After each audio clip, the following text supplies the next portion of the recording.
All right, good morning, everybody. My name is Trevor Johnson, Operations Section Chief with California Interagency Incident Management Team 4, here with your morning operational update for Monday, July 28th on the Orleans Complex. As you're all aware, the Orleans Complex consists of two fires. The red fire, it's off of our map, that's currently looking contained. We've begun our suppression repair needs up there. That means any actions that we took during suppression of the fire, we want to clean that up and return the landscape to its natural state. So resources will be out there on the red fire today, continuing to secure those lines and then returning the fire through fire suppression repair.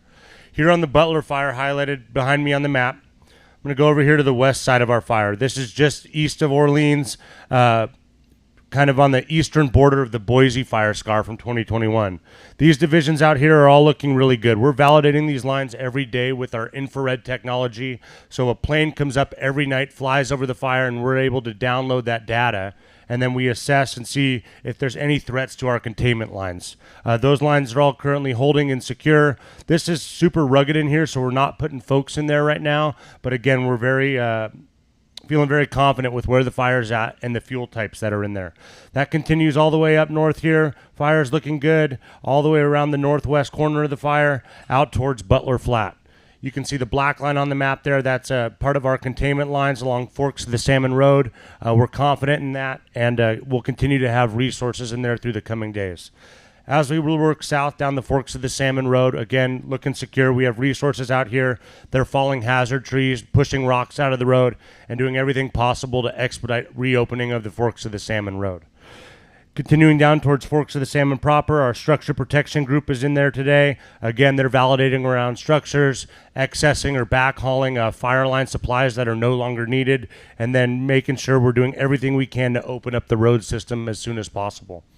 Out here, we'll go back up a little bit towards Quail Flat. This is our Division Echo. This goes up Hog Mountain and out towards Yellow Jacket Ridge. We're feeling very secure with this, but again, we'll be mopping up and patrolling these lines and validating with our infrared to make sure that we prevent any northern progression of the fire. Down towards Division India, this is Murderer's Gulch, just north of Sawyer's Bar Road. Again, we've had over 200 feet of mop up in here. That's a good stop by our crews due to the stop of the eastern progression there, but we'll continue to secure that.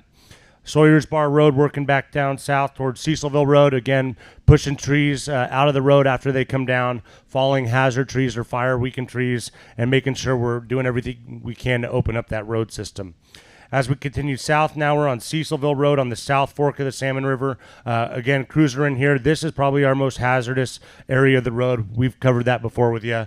Just making sure that that road system's not going to be impacted anymore, and then mopping up and securing our edge of the fire. This is Know Nothing Creek, or a corner down here, our southeastern corner of the fire in Know Nothing. Crews are out here validating these lines, securing them, cutting out unburned pockets of fuel, and securing everything out towards drop point 56. Out here is kind of our priority, or kind of a difficult area for us to access. So we're putting a lot of thought, a lot of priority in the developing plans for this area. This is out towards the west. Again, we're aided by the red salmon scar of 2024. But again, we're looking to secure all this out to these drop points. So we're building direct fire line all the way out here towards Lunch Creek and Horn Creek, and then in Nordheimer proper. The fire's not giving us a ton of opportunity to go direct in here, right along the fire's edge. It's super steep ground, super rocky. It's cliffed out in many areas, and so we're working with our IHCs and our division supervisor out here to develop the right plan in here. Not only do we want to keep the fire as small as possible, but we want to provide for the safety of our firefighters. So we're looking at opportunities to put folks in here, utilizing aviation assets as well, and see how we can tie this fire in to fire that's no longer moving on us. While we're doing that, we're developing backup plans as well if we're unable to do this. So crews are out here. They're securing these lines out towards drop point 56 and 53. These are old fire lines that we're just reopening. Should anything happen, that we do have a plan in place, and that would come around here back towards the bottom. But again, this fuel type in here isn't super conducive to fire movement. We're having our fire behavior analysts do projections and modeling in here. This is all from just 5 years ago in the red salmon fire, so not a ton of potential for a large, rapid growth of fire to the south. But again, we want to have a plan in place. We also have resources out here today securing additional containment lines, secondary lines, should anything that we don't expect or anticipate happening.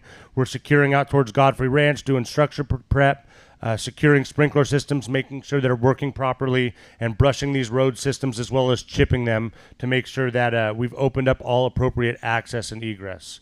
Overall on the fire, our evacuation notices stay the same. We're working tirelessly to change those statuses. That's why we've focused a large priority of our resources on opening the road systems. We, again, have a lot of good resources out there willing to do the good work out there. They'll keep to do so. We also have earmarked resources should an initial attack incident develop in the area with our cooperators, with the CAL FIRE, SKU, the Six Rivers, or with the Klamath National Forest have a need for additional resources due to the recent lightning. We'll be able to respond and assist those folks. With that, that's your operational update. Have a good day.